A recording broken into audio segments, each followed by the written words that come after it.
History of the World by J. M. Roberts. Book 3, The Classical Mediterranean. Chapter 4, The Hellenistic World. Probably the erosion of those emotions had gone too far even before Alexander.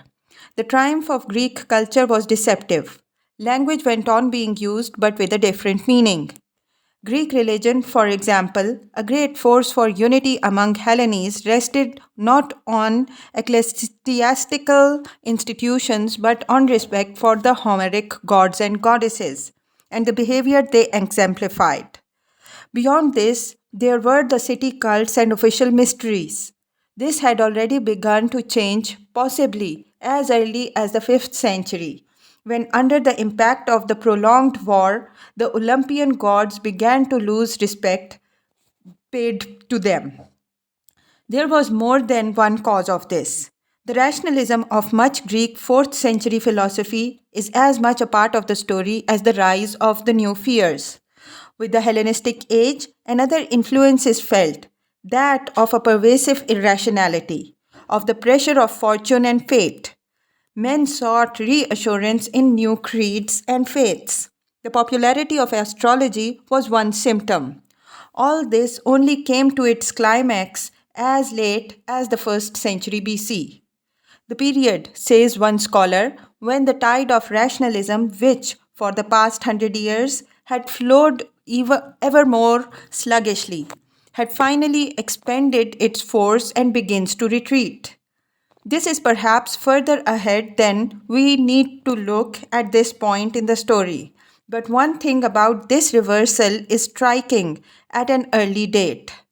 Swamped as the Hellenistic world was with mysteries and crazes of all kinds, from the revival of Pythagorean mysticism to the raising of altars to the dead philosophers, traditional Greek religion was not a beneficiary. Its decay had already gone too far. The decline of the Delphi, remarked from the 3rd century, was not arrested. This collapse of a traditional religious framework of values was the background to philosophical change. The study of philosophy was still vigorous in Greece itself, and even there, its Hellenistic development suggests that men were falling back upon personal concerns, contracting out of societies they could not influence, seeking shelter from the buffets of fate and the strain of daily life. It seems somewhat familiar. One example was Epicurus, who sought the good in an essentially private experience of pleasure. Contrary to later misinterpretations, he meant by this something far from self indulgence. For Epicurus, pleasure was psychological contentment, but the absence of pain, a view of pleasure somewhat austere to modern eyes. But symptomatically, its importance is considerable because it reveals a shift in man's preoccupations towards the private and personal. Another form of this philosophic reaction advocated the ideals of renunciations and non attachment. The school known as the Cynics expressed contempt for convention and sought release from dependence on material world. One of them, Zeno, a Cypriot who lived at Athens, began to teach a doctrine of his own in a public place, the Stoa Poikile. The place gave its name to those he taught, the Stoics. They were to be among the most influential of philosophers because their teaching was readily applicable to daily life. Essentially, the Stoics taught that life should be lived to fit the rational order they discerned running through the universe. Man could not control what happened to him, they said, but he could accept what was sent by fate, the decree of the divine will in which they believed. Virtuous acts, accordingly, should not be performed for their likely consequences, which might well be unfortunate or thwarted, but for their own sake because of their intrinsic value. In Stoicism, which was to have great success in the Hellenistic world, lay doctrine which gave the individual a new ground for ethical confidence at a time when neither polis nor traditional Greek religion retained their authority.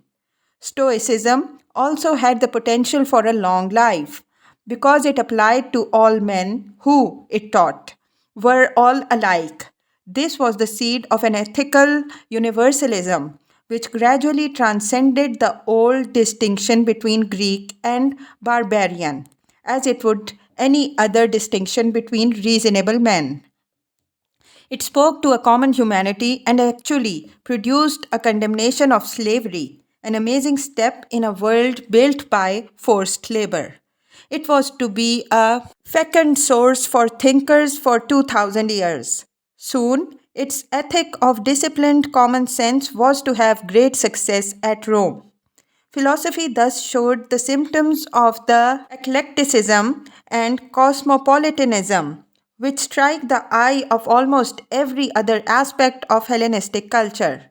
Perhaps their most obvious expression was the adaptation of Greek sculpture to the monumental statuary of the East, which produced such monsters as the 100-foot high Colossus of Rhodes. Yet, in the end, eclecticism and cosmopolitanism appeared everywhere, in the aspirations of the Stoics, just as in the exotic Oriental cults which displaced the Greek gods. It was the scientific Eratosthenes who said that he saw all good men as fellow countrymen, and the remark expresses the new spirit which was Hellenism at its best. The political framework of this world was bound in the end to change because sources of change grew up beyond its circumference. One early omen was the appearance of a new threat in the east, the kingdom of Parthia.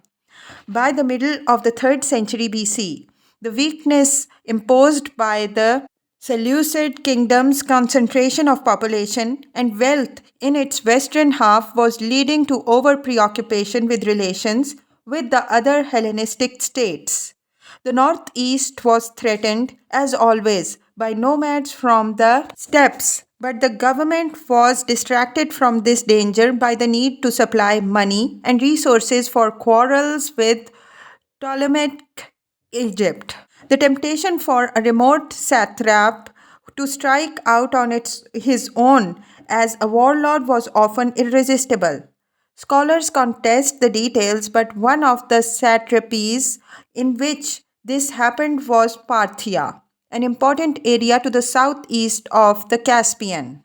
It was to become more important still as the centuries passed, for it lay across the caravan route to Central Asia, by which the Western classical world and China came to be remotely in touch, the Silk Road. Who were the Parthians?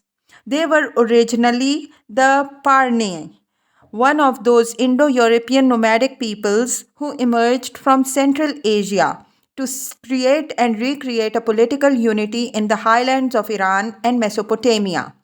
They became a byword for a military skill then peculiar to them, the discharging of arrows by mounted horsemen. They did not build nearly 500 years of political continuity only on this, though. They also inherited an administrative structure left to the Seleucids by Alexander, who had taken it from the Persians. Indeed, in most things, the Parthians seemed inheritors, not originators. Their great dynasty used Greek for its official documents, and they seem to have had no law of their own but to have readily accepted existing practice, whether Babylonian, Persian, or Hellenistic. Much about their early history remains obscure.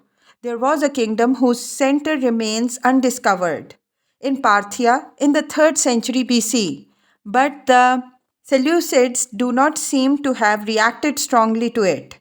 In the 2nd century, when the Seleucid monarchy was much more disastrously engaged in the west, two brothers, the younger of whom was Mithridates I, established a Parthian empire, which at his death stretched from Mithridates described himself on his coins as the great king. There were setbacks after his death, but his namesake, Mithridates II, recovered lost ground and went even further. The Seleucids were now confined to Syria. In Mesopotamia, the frontier of his empire was the Euphrates, and the Chinese opened diplomatic relations with him. The coins of the second Mithridates bore the proud Achaemenid title, King of Kings, and the inference is reasonable that the Arsacid dynasty to which Mithridates belonged was now being consciously related to the great Persian line. Yet the Parthian state seems a much looser thing than the Persian. It is more reminiscent of a feudal grouping of nobles about a warlord than a bureaucratized state. On the Euphrates, Parthia was eventually to meet a new power from the west, less remote from it than Parthia, and therefore with less excuse. Even the Hellenistic kingdoms had been almost oblivious to the rise of Rome, this new star of the political firmament, and went their way almost without regard for what was happening in the West. The Western Greeks, of course, knew more about it, but they long remained preoccupied with the first great threat they had faced, Carthage, a mysterious state which almost may be said to have derived its being from hostility to the Greeks. Founded by Phoenicians somewhere around 800 BC, perhaps even then to offset Greek commercial competition on the metal routes. Carthage has grown to surpass Tyre and Sidon in wealth and power, and she remained a city state using alliance and protection rather than conquests and garrisons, her citizens preferring trade and agriculture to fighting.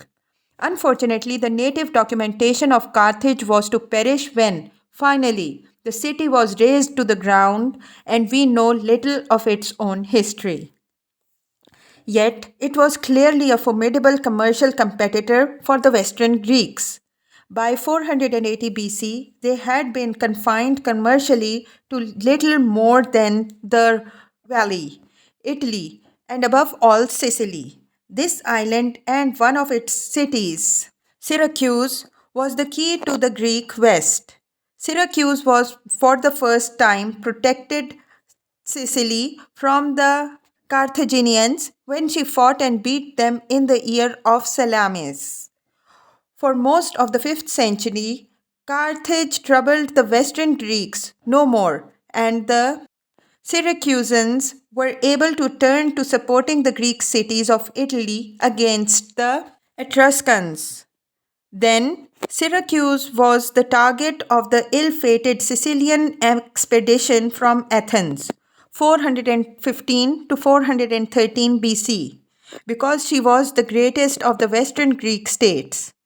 The Carthaginians came back after this, but Syracuse survived defeat to enjoy soon afterwards her greatest period of power, exercised not only in the island but in the southern Italy and the Adriatic. During most of it, she was at war with Carthage. There was plenty of vigor in Syracuse. At one moment, she all but captured Carthage, and another expedition added Corcyra to her Adriatic possessions. But soon after 300 BC, it was clear that Carthaginian power was growing while Syracuse had also to face a Roman threat in mainland Italy. The Sicilians fell out with a man who might have saved them, Pyrrhus of Epirus, and by mid century the Romans were masters of the mainland. There were now three major actors in the arena of the West, yet the Hellenistic East seemed strangely uninterested in what was going forward, though Pyrrhus was aware of it. This was perhaps short sighted, but at this time the Romans did not see themselves as world conquerors. They were as much moved by fear as by greed in entering on the Punic Wars with Carthage, from which they would emerge victors. Then they would turn east. Some Hellenistic Greeks were beginning to be aware by the end of the century of what might be coming. A cloud in the west was one description of the struggle between Carthage and Rome, viewed from the Hellenized east. Whatever its outcome, it was bound to have great repercussions for the whole Mediterranean. Nonetheless, the East was to prove in the event that it had its own strengths and powers of resistance. As one Roman later put it, Greece would take her captors captive, Hellenizing yet more barbarians. Chapter 5, Rome. All around the western Mediterranean shores and across wide tracts of Western Europe, the Balkans, and Asia Minor, relics can be seen of a great achievement, the Empire of Rome. In some places, Rome itself above all, they are very plentiful. To explain why they are there takes up 1,000 years of history. If we no longer look back on the Roman achievements as our ancestors often did, feeling dwarfed by it, we can still be puzzled and even amazed that men could do so much. Of course, the closer the scrutiny historians give to those mighty remains, and the more scrupulous their sifting of the documents which explain Roman ideals and Roman practice, the more we realize that Romans were not, after all, superhuman. The grandeur that was Rome sometimes looks more like tinsel, and the virtues its publicists proclaimed can sound as much like political cant as do similar slogans of today. Yet, when all is said and done, there remains an astonishing and solid core of creativity. In the end, Rome remade the setting of Greek civilization. Thus, Romans settled the shape of the first civilization, embracing all the West. This was a self conscious achievement. Romans who looked back on it when it was later crumbling about them still felt themselves to be Roman like those who had built it up. They were, even if only in the sense that they believed it. That was what mattered, though, for all its material impressiveness and occasional grossness. The core of the explanation of the Roman achievement was an idea, the idea of Rome itself, the values it embodied and imposed, the notion of what was one day to be called Romanitas. It was believed to have deep roots. Romans said their city was founded by one Romulus in 753 BC. We need not take this seriously, but the legend of the foster mother wolf, which suckled both Romulus and his twin brother Remus, is worth a moment's pause. It is a good symbol of early Rome's debt to the past that was dominated by the people called Etruscans, among whose cults has been traced a special reverence for the wolf. In spite of a rich archaeological record with many inscriptions and much scholarly effort to make sense of it, the Etruscans remain a mysterious people. All that has so far been delineated with some certainty is the general nature of Etruscan culture, and much less of its history or chronology. Different scholars have argued that Etruscan civilization came into existence at a wide range of different times, stretching from the 10th to the 7th century BC. Nor have they been able to agree about where the Etruscans came from. One hypothesis points to immigrants from Asia just after the end of the Hittite Empire, but several other possibilities have their supporters. All that is obvious is that they were not the first Italians. Whenever they came to the peninsula and wherever from, Italy was then already a confusion of peoples. There were probably still at that time some aboriginal natives among them, whose ancestors had been joined by Indo European invaders in the second millennium BC. In the next 1,000 years, some of these Italians developed advanced cultures. Iron working was going on in about 1000 BC. The Etruscans probably adopted the skill from the people there before them, possibly from a culture which has been called Villanovan, after an archaeological site near modern Bologna. They brought metallurgy to a high level and vigorously exploited the iron deposits of Elba off the coast of Etruria. With iron weapons, they appear to have established an Etruscan hegemony, which at its greatest extent covered the whole central peninsula, from the valley of the Po down to Campania. Its organization remains obscure, but Etruria was probably a loose league of cities governed by kings. The Etruscans were literate, using an alphabet derived from Greek, which may have been acquired from the cities of Magna Graecia, though hardly anything of their writing can be understood, and they were relatively rich. In the 6th century BC, the Etruscans were installed in an important bridgehead on the south bank of the river Tiber.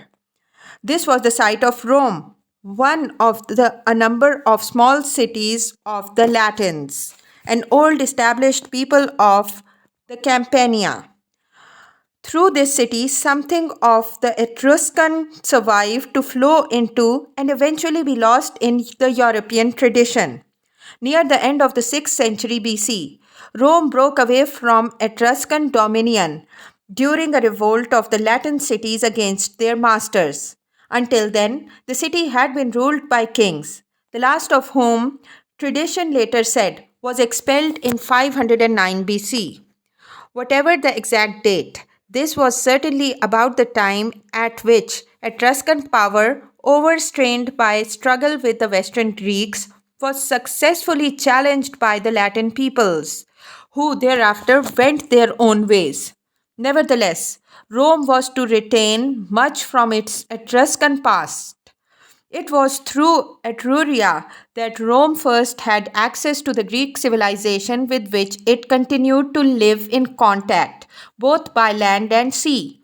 Rome was a focus of important land and water routes, high enough up the Tiber to bridge it, but not so high that the city could be reached not by seagoing vessels. Fertilization by Greek influence was perhaps its most important inheritance, but Rome also preserved much else from its Etruscan past. One was the way its people were organized into centuries for military purposes. More superficial but striking instances were its gladiatorial games, civic triumphs, and reading of auguries, a consultation of the entrails of sacrifices in order to discern the shape of the future. The Republic was to last for more than 450 years, and even after that, its institutions survived its name. Romans always harped on continuity and their loyal adherence or reprehensible non adherence to the good old ways of the early Republic. This was not just historical invention. There was some reality in such claims, much as there is, for example, in the claims made for the continuity of parliamentary government in Great Britain, or for the wisdom of the founding fathers of the United States in agreeing a constitution which still operates successfully. Yet, of course, great changes took place as the centuries passed. They eroded the institutional and ideological continuities, and historians still argue about how to interpret them. Yet, for all these changes, Rome's institutions made possible a Roman Mediterranean and a Roman Empire. Stretching far beyond it was to be the cradle of Europe and Christianity. Thus, Rome, like Greece, which reached many later men only through Rome, shaped much of the modern world. It is not just in a physical sense that men still live among its ruins. Broadly speaking, the changes of the Republican times were symptoms and results of two main processes. One was of decay. Gradually, the Republic's institutions ceased to work. They could no longer contain political and social realities, and in the end, this destroyed them, even when they survived in name. The other was the extension of Roman rule, first beyond the city and then beyond Italy. For about 2 centuries, both processes went on rather slowly. Internal politics were rooted in arrangements originally meant to make impossible the return of monarchy. Constitutional theory was concisely expressed in the motto carried by the monuments and standards of Rome until well into imperial times. SPQR, the abbreviation of the Latin words for the Roman Senate and people. Theoretically, ultimate sovereignty always rested with the people, which acted through a complicated set of assemblies attended by all citizens in person. Of course, not all inhabitants of Rome were citizens. This was similar to what went on in many Greek city states. The general conduct of business was the concern of the Senate. It made laws and regulated the work of elected magistrates. It was in the form of tensions between the poles of Senate and people that the important political issues of Roman history were usually expressed. Somewhat surprisingly, the internal struggles of the early republics seem to have been comparatively bloodless. Their sequence is complicated and sometimes mysterious, but their general result was that they gave the citizen body as a whole a greater say in the affairs of the republic. The Senate, which concentrated political leadership, had come by 300 BC or so to represent a ruling class which was an amalgamation of the old patricians of pre republic days with the wealthier members of the plebs, as the rest of the citizens were termed.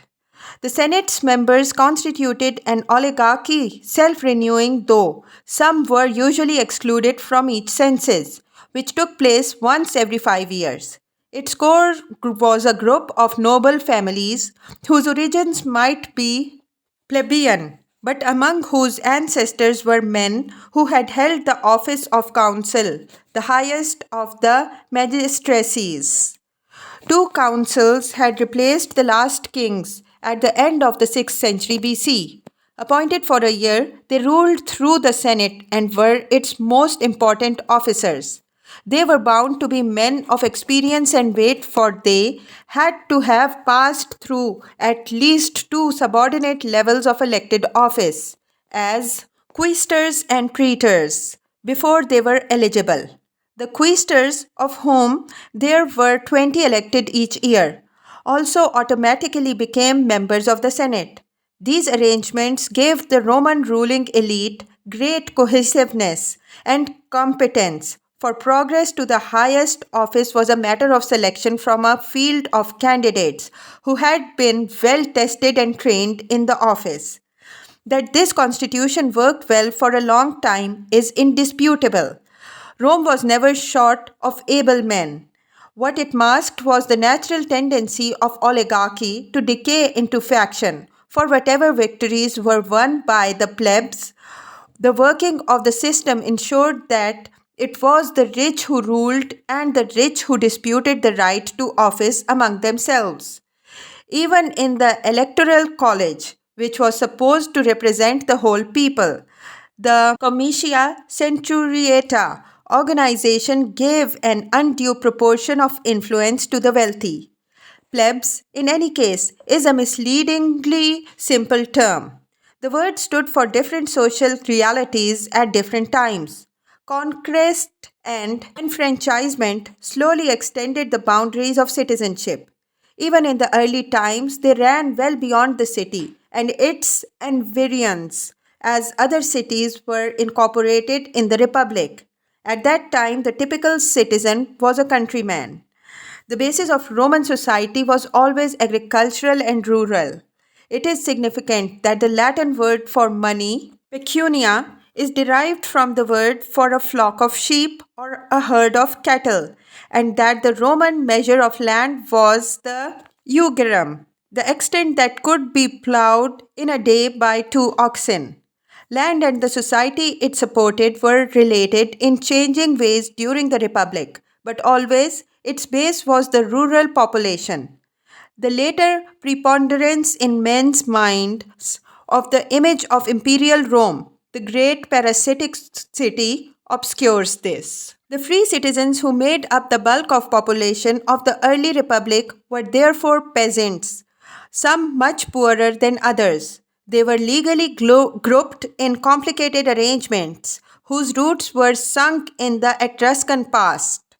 Such distinctions were economically insignificant, though they had constitutional importance for the electoral purposes, and tell us less about the social realities of the Republican Rome than distinctions made by the Roman census between those able to equip themselves with the arms and armor needed to serve as soldiers, those whose only contribution to the state was to breed children, and those who were simply counted as heads because they neither owned property nor had families. Below them, of course, were the slaves.